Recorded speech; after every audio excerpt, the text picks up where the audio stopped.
Sejam bem-vindos a mais um episódio do Bate-Papo em Libras. Hoje o nosso convidado é o Rodrigo Rosso Marques. Tudo bem? Tudo bem. Seja muito bem-vindo. Obrigado. O senhor foi o primeiro diretor surdo do Departamento de Ensino Superior do INES, certo? Isso mesmo. Nos 4 anos de gestão do DESU, o senhor pode nos elencar quais foram as conquistas no âmbito das políticas linguísticas? Então, no ano de 2019, o Paulo André, que foi o segundo diretor surdo nos 165 anos de existência do Instituto, me convidou para assumir a direção do Departamento de Ensino Superior do INES, o DESU. Eu prontamente aceitei.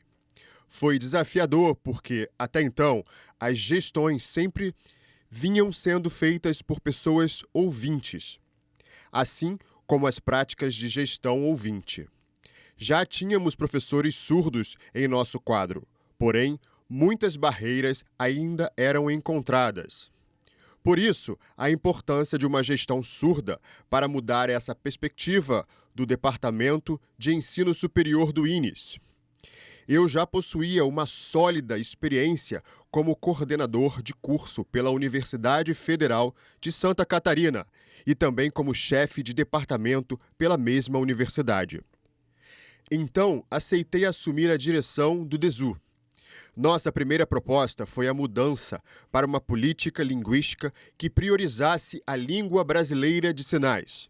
Essa mudança de perspectiva é importante para mostrar à população a necessidade de ter esse domínio da Libras e ser capaz de ter esse diálogo direto com o surdo. Há questões particulares que precisam ser discutidas entre o professor e o diretor surdo, sem a presença de um intérprete. Com a mediação de um intérprete, pode-se perder a naturalidade de um diálogo que trata de questões mais sensíveis. Essa forma direta de se comunicar inaugura uma nova perspectiva e traz um novo olhar sobre a necessidade do uso da Libras pelos profissionais. Esse embate foi um choque e quebrou essa perspectiva linguística. Ficou clara a importância de todo o quadro de profissionais saber Libras. Assim como a comunicação interna do departamento passou a ser prioritariamente em Libras. Por exemplo, convocações do colegiado, convocações oficiais, todas passaram a ser feitas em Libras, o que antes não acontecia. Houve resistência por parte de alguns professores, mas depois os mesmos aceitaram essa nova política linguística. Outra mudança foi no momento das reuniões do colegiado, que passaram a ser filmadas.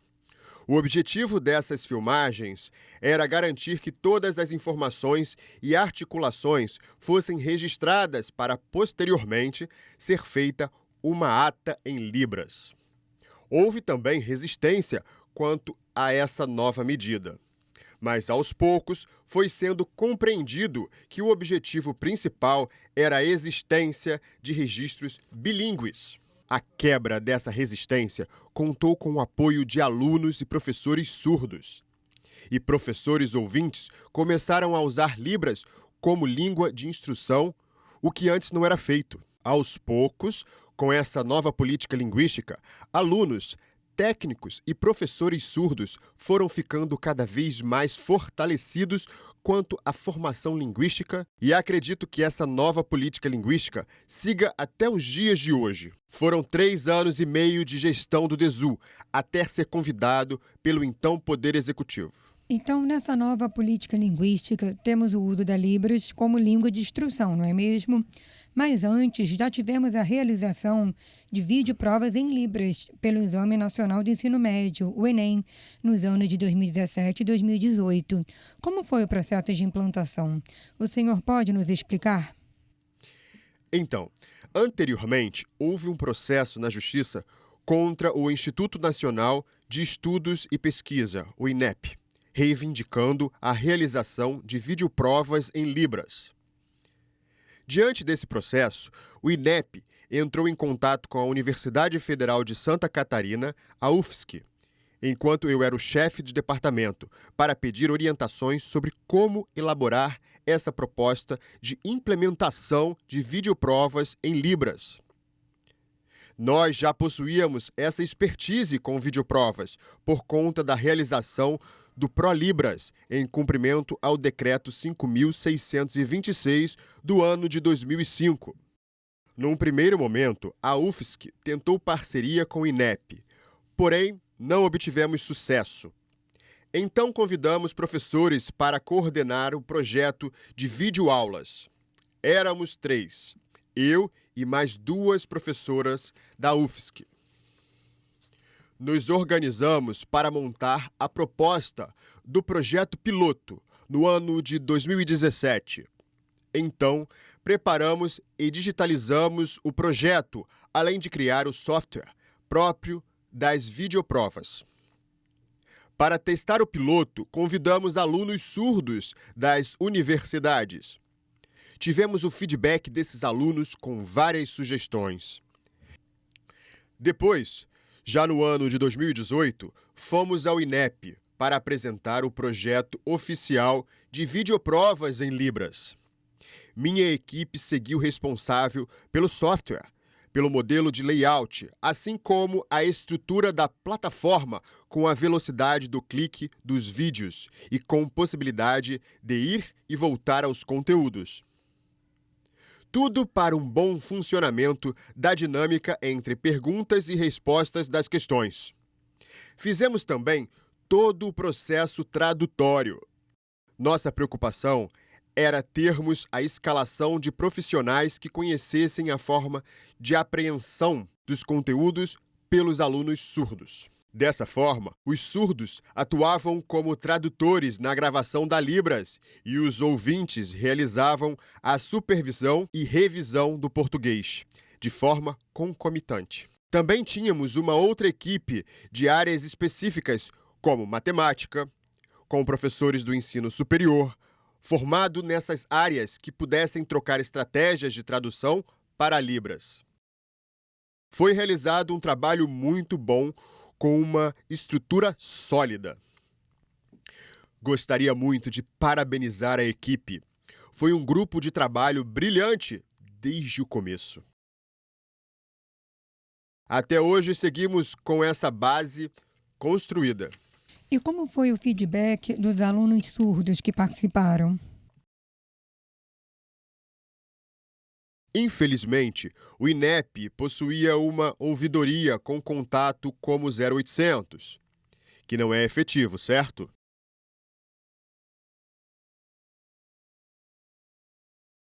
Sim, é preciso consciência. Ou o número que é apresentado como próprio para deficientes auditivos, o 0800 para deficientes auditivos. Era algo a ser ajustado, assim como muitos serviços pelo país que ainda não estão preparados. Muitas empresas ainda têm esse protocolo de abrir espaço para reclamações, sugestões e elogios, porém através de contatos que não funcionam. Chegamos a ter, sim, alguns feedbacks de alunos que realizaram as videoprovas. Foram muito positivos. Muitos se sentiram orgulhosos em conseguir realizar. Uma dificuldade encontrada foi no ato da inscrição, pois os candidatos surdos tinham 2 opções. A primeira era para escolher o serviço de intérprete e a segunda para a escolha da videoprova em Libras. E alguns surdos acabaram se equivocando. Foram feedbacks bastante positivos, principalmente por terem se sentido mais confiantes e seguros na realização das videoprovas e nas respostas às questões. Já nos anos de 2019 e 2020, houve uma preocupação, assim como a existência de orientações gerais por conta da ampliação do número de surdos participantes. E em todo esse processo de conscientização, assim como de formação linguística, o papel do intérprete é primordial, certo? Então, qual seria o contexto ideal no âmbito da capacitação desses profissionais? Então, o profissional intérprete com a implementação das escolas bilíngues, não vai mais atuar em sala de aula dessa modalidade de ensino, a não ser em uma situação em que houver a presença de um oficial do bombeiro para dar uma palestra sobre defesa civil ou saúde, por exemplo. Nesse caso, teríamos o intérprete. Mas no ensino de crianças surdas, o professor deve usar a Libras como língua de instrução. Agora, com a Lei 14.191, pela Lei de Diretrizes e Bases e a sua respectiva política de educação bilíngue, o contato entre o aluno surdo e o professor em sala de aula é direto em Libras, como L1. A presença do intérprete é prevista em outros contextos, como fóruns, palestras e respectivas trocas nesses eventos. Essa perspectiva que estou trazendo é no contexto escolar bilíngue. Já na realidade das escolas regulares inclusivas, do fundamental ao médio, assim como no ensino superior, o intérprete faz parte desses espaços. Esse é o caso do aluno surdo que não optou pela educação bilíngue e sim pelo ensino regular.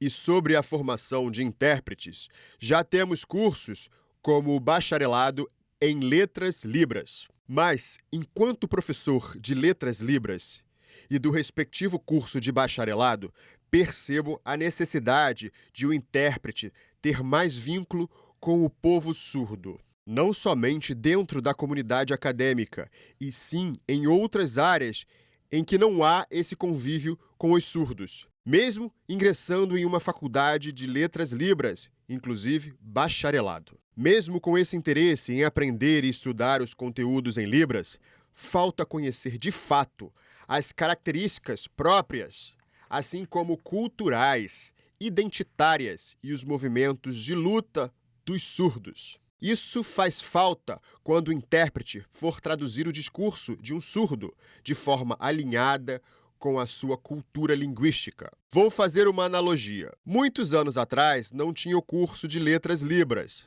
certo? O trabalho de tradução começou na igreja, entre os familiares de surdos e amigos que cresciam com as crianças surdas. Todo esse convívio proporcionava esse domínio e fluência no uso da Libras e completava todas as especificidades da cultura linguística do surdo. Realmente não havia essa formação acadêmica, assim como a expertise na área de tradução e estudos linguísticos. Mas, por um outro lado, existia essa intimidade com o conhecimento de mundo pelo surdo que já proporcionava essa formação linguística. Ainda sinto essa lacuna entre o surdo e intérprete, principalmente pela falta de conhecimento cultural específico do surdo. É necessária essa empatia com a comunidade e o povo surdo. É muito importante que esteja dentro da formação do intérprete. Claro que hoje tem esse movimento de luta dentro dessa categoria quanto à equiparação em sua formação e atuação em níveis superior e médio. Os editais dos concursos precisam ser ajustados para que aconteça de fato essa equiparação na formação e atuação desses profissionais. No Brasil, ainda há muita discrepância nesse âmbito. E essa falta de equiparação não é somente por uma questão de investimento ou verba, e sim por mudanças na regulamentação da profissão do tradutor e intérprete, que é extremamente necessária. Infelizmente, o nosso tempo está acabando. Foi muito bom.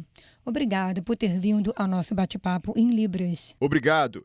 Também gostei muito de participar do programa. Gostaram de assistir ao professor Rosso sobre políticas linguísticas, assim como sobre a importância da formação dos intérpretes de forma diversificada? Nos encontramos no próximo bate-papo em Libras. Tchau, tchau.